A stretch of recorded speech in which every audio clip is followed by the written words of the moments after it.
All right. Okay. Here's a topic. A young man sent this question in to me, and I thought it was really good.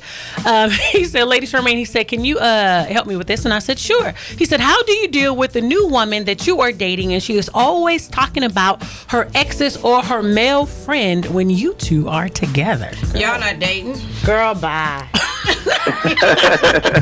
Get your life. She got to go back. You need to go back. Because you still talking about we here. Boo, what?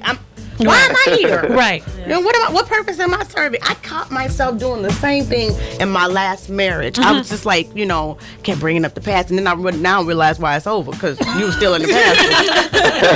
Thank God for learning and growth and the epiphany. But that's just disrespectful. What you think? Oh, totally disrespectful. So what? So Carlos, as a male, what should he say to her?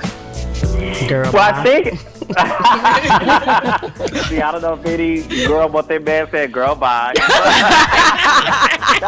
that's a whole nother topic of discussion. Okay. No, I think one thing I learned about women and working with women, a woman will give you way more respect if you're honest with her. Mm-hmm. So I think he just has to be honest with his lady and explain everything how he's feeling. But yeah, honesty always works.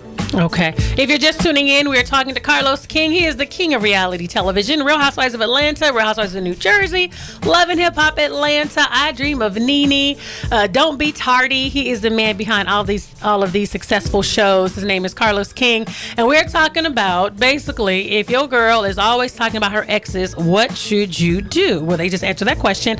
Okay, now when is a good time to bring your potential mate around your family, your kids?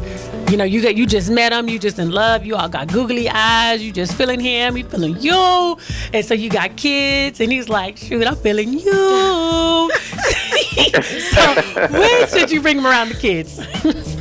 When would you do it, Carlos? I want to know when. Yeah, Carlos, if you had kids, when would you bring your potential partner? Honestly, I don't think there's a timeline per se. I really do think it's a matter of when you know for sure that this person is going to be in your life for years. I think if there's any shadow of a doubt, then you shouldn't bring them around, because kids are able to get attached so easily. And the worst thing for a child to think their mama or their daddy is just bringing any stranger in, because that's how they're going to think is normal when they start dating. Like, I met this guy at the mobile gas station, child. I'm bringing him home. No, you're not. I didn't met y'all daddy. Yeah. Exactly. So I think it's a matter of really knowing for sure that, all right, I think you're going to be around for a long time. I'm not saying marriage, but I'm saying the relationship is going to be around for a long time. Yeah. Very good. Sorry. I brought my current husband around fairly soon, and he's my husband now. Well, how soon was it? I want to say it was like maybe 2 months. And 2 months. It was 2 months, and I felt comfortable. I felt really comfortable, and he's my husband now, and it was a judgment you have. Yeah, it was. Now, how did you know he was going to be the one, though, after 2 months? To say I want to bring him around. You know what? It was just something about him. Chemistry. It was something about my husband, Marcel. Won't he do it? Was it something like? Won't he do it? Something about other things late at night? He ain't right, Carlos. You know what? No. Let's be clear, boo. No, it wasn't that. But he was really my. You know what? He was my first anybody that was ever my friend first. Okay. He was friends first. Even though we was only dating for 2 months, we became friends. And I knew he had my best interest, and I knew that once I brought him around my kids, he was going to have their best interest. Right. And awesome. I just, thank you.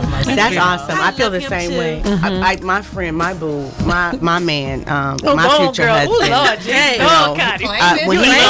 When he's over, and he comes over, and he, how my kids came around, because we go to church together, we serve together, and I just knew that the more that they seen them at church, and then, you know, I would go and do Sundays with him all day because we both serve in ministry. And then he started to come over. He told me the very first time he came to my house, because my house is so peaceful, he said, something in this house, I can't leave. He slept on the couch. We you know, sat there and we watched movies, fell asleep, woke up, stayed there, and we just was sitting there. And then from now, we're like 9 months in, and it's solidified. We're a team, we're a couple, and we have this covenant. But when he's over, he's on the couch. I ain't coming up there. I'll be like, you want to come upstairs? Help me! Girl, I got flesh. And so, but I'm glad he has not compromised my integrity. He always I will not let your good be spoken of evil. And he loves me. That's how I knew he loved me, because he is my friend. And you know, it's kind of like one of those things. I'm not gonna let these kids see me with their mama in the bedroom and we're not married. That's when I knew, this is my husband. This one ain't going nowhere.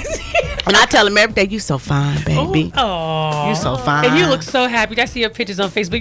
You look so happy. You so fine. I hope you're listening. Happiness will do that too. Yes, it will. I sure hope you're listening. And Shari, has anyone ever tell you, I'm sure you hear it all the time, that you look like Aisha Curry?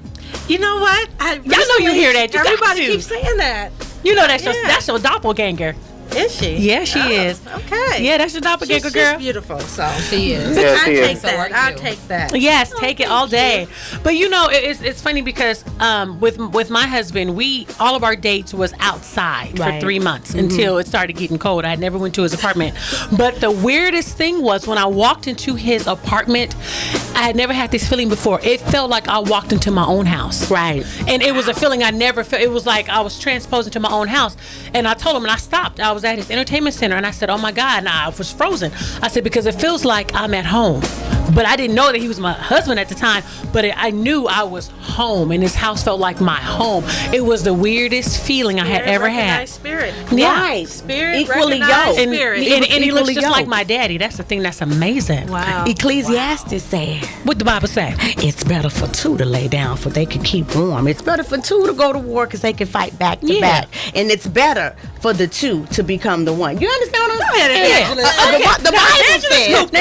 The Bible says. What we was just talking about. Because it's all God. Because only God can let you find the wife and find a good thing and obtain favor. I know your business probably popped up. I know for me, let me just tell you the truth. I have just been elevated. Every time I turn around, God is opening up new doors. I get supernatural financial debt cancellation. I keep telling him, I said, baby, you know, God is talking, right? Because we moving forward. Right. We're both moving forward, and I see the favor of God over it. Now, I done had other relationships where people kept extracting. It was like, you just, this is like some type of locust kind of thing going on. But we could talk about that. Yeah, and so. But when you equally yoked, and when you're knowing that spirit recognized spirit, y'all would just start going and going. I've done more in my marriage that I've been married now for 3 years that I've done with my, and no shade, I'm not throwing no shade. You throwing shade, it's all right. On my ex, and we was married for 10. I have accomplished more.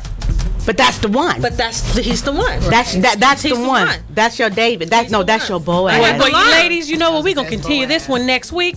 We're going to be like the Real Housewives of Atlanta. We're going to do a part 2. Wait, but Carlos, I have a question for Carlos. Go ahead, honey. You got a question? Carlos, real quick, because, you know, I've already admitted, you know, I'm a ratchet TV junkie.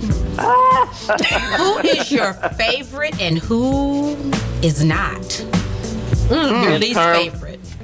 In terms of who's on TV right now? In all of your shows. Oh, baby, I would never tell you that. Oh, come on. Everyone is like his kids. Everyone's his I favorite. won't tell you. I They're won't tell my anybody. love. I won't tell anybody, Carlos. Well, yeah, I totally get it, Carlos. They're like your It's like having kids. It's like saying who's your favorite child. You know what? See, Carlos, we can do a process of elimination. No, I'm gonna let you think about that. Okay, those that probably have been let go. We know those probably were the least favorites. Yeah. Because they gone. See, you'll be surprised. That's not true. Oh, really? Not for me. Yeah, that's not for me. Oh, really? Well, I know you let Claudia go. And we know Kim Fields is left. Well, he said Nene. We know Nene's your favorite because we know One that's of 'em. That is a bread and butter right there. Oh, Lord. You know I like what her wigs, honey. Well, ladies, I want to thank you so much for coming on the show. It was truly a pleasure. And thank you so much, Carlos, for being our fourth co-host on the show today. We really appreciate you, and we definitely want you to come back on the show. Thanks for having me. I really appreciate it. Yeah, of course. We love Thank you, you, Carlos. Carlos. Thank you so much.